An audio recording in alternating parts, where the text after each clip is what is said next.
మీనరాశి వారికి 2025 సంవత్సరం జాన్యువరి నెల నూతన ఆంగ్ల సంవత్సరంలో ప్రథమమైనటువంటి మొదటిదైనటువంటి జాన్యువరి నెలలో మీనరాశి వారికి గోచార ఫలితాలు సశాస్త్రీయమైన పద్ధతిలో తెలుసుకునే ప్రయత్నం చేద్దాం. ఇక్కడ మీనరాశి వారికి జన్మంలోనే రాహు ఇబ్బందికరమైన పరిస్థితులే ఉంటాయి. ఆరోగ్య విషయంలో కానివ్వండి, మన ఆలోచన ధోరణిలో కానివ్వండి, మన ప్రవర్తనలో కానివ్వండి, ఈ విధమైన ఇబ్బందులు ఉంటాయి. దానికి తోడు ఈ విషక్రిములు అంటాము చూడండి, కీటకాలు అంటామే, దోమలు కానివ్వండి, బొద్దింకలు కానివ్వండి, బల్లిలు కానివ్వండి, తేలు కానివ్వండి, జల్లు పావులు అవన్నీ ఇప్పుడు ఈ కొన్ని చోట్ల ఉన్నాయనుకోండి. కొన్ని సిటీల్లో వాటికి అవకాశం లేదు, మనుషులకి అవకాశం లేని పరిస్థితులు. అటువంటి దగ్గర ఈ ఇబ్బందికరమైనటువంటి పరిస్థితులు ఇవన్నీ కూడా రాహు జన్మంలో ఉన్నప్పుడు అనారోగ్య సమస్యలు ఇవన్నీ కూడా ధనాదాయం తగ్గిపోవటం ఇట్లాంటి అనేక రకాలైనటువంటి ఇబ్బందులకు గురి చేస్తాడు రాహు ఈ నెల రోజులు కూడా, జనవరి నెల అంతా కూడా మీ మీనరాశి వారిని. అలాగే ఇక్కడ మనం శుక్రుడు కూడా జన్మంలో ఒక 3 రోజుల పాటు ఉంటున్నారు.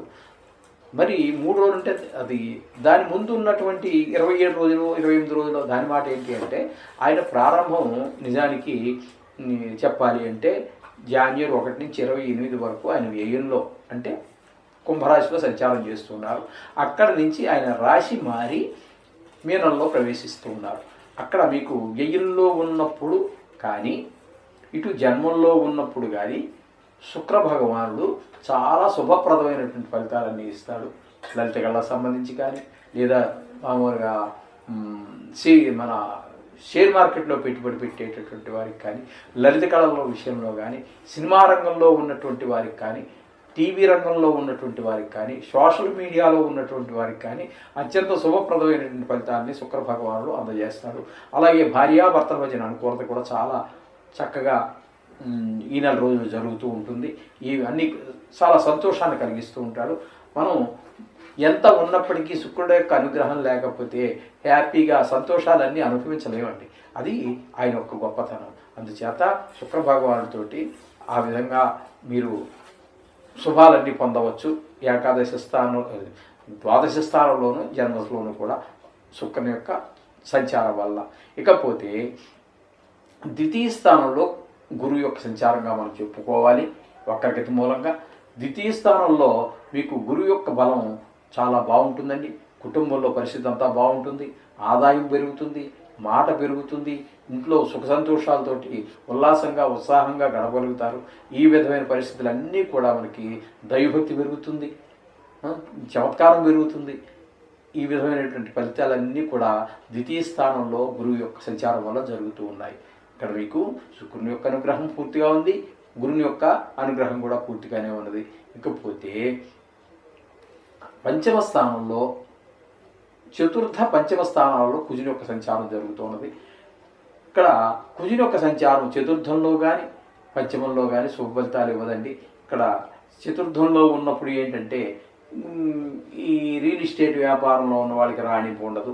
మీరు ఏదైనా స్థలం ఏర్పాటు చేసుకోవాలి గృహం కోసమో, లేదా గృహమే ఏర్పాటు చేసుకోవాలనుకున్నా ఈ నెల రోజుల్లో అవి అయ్యేటటువంటి పనిగా కనిపించటం లేదు. 5వ స్థానంలో సంచారం చేసేటప్పుడు పిల్లల యొక్క విద్య మీద, ఆరోగ్యం మీద కొంచెం దెబ్బలు తగిలించుకోవటం ఇట్లాంటి వాటి మీద కుజుని యొక్క దృష్టి ప్రభావంగా జరుగుతూ ఉంటుందండి. అక్కడ 20 రోజులు, అక్కడ ఇంచుమించుగా 20 రోజులు 5వ స్థానంలోనూ 10 రోజుల పాటు చతుర్థ స్థానంలోనూ సంచారం జరుగుతున్నది. ఇకపోతే 7వ స్థానంలో కేతు యొక్క సంచారం, ఇది కూడా శుభప్రదమైనటువంటి ఫలితాలను ఇవ్వజాలదు. ఎందుకంటే ఇక్కడ భార్యాభర్తల మధ్యన లేదా ఇది భాగస్వామ్యంలో వ్యాపారం చేస్తున్నటువంటి వారు ఎవరైనా ఉన్నట్టయితే మాటలో పొరపచ్చాలు వచ్చేటట్టు అవకాశం కనిపిస్తూ ఉన్నది. ఇకపోతే భాగ్యస్థానంలో దశమ స్థానంలో ఏకాదశ స్థానంలో దశమ ఏకాదశ స్థానాల్లో బుధుని యొక్క సంచారం 3 రాశుల్లో జరుగుతుందండి.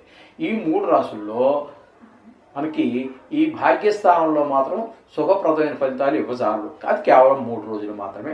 తదుపరి దశమ ఏకాదశ స్థానాలలో ఉన్నప్పుడు ఉద్యోగరీత్యా కానీ, వ్యాపారరీత్యా కానీ, అలాగే అన్నిట్లోనూ కూడా లాభం, ప్రమోషన్లో లేకపోతే అధికారుల యొక్క ప్రశంసలో మరొక స్టెప్ ఎదగటమో, ఒక ప్రమోషన్ రావటమో, ఇంక్రిమెంట్ కలవటమో, ఈ విధమైనటువంటి ఫలితాలన్నీ కూడా దశమ ఏకాదశ స్థానాలలో బుధుని యొక్క సంచారం వల్ల మనకి స్పష్టంగా గోచరిస్తూ ఉన్నాయి.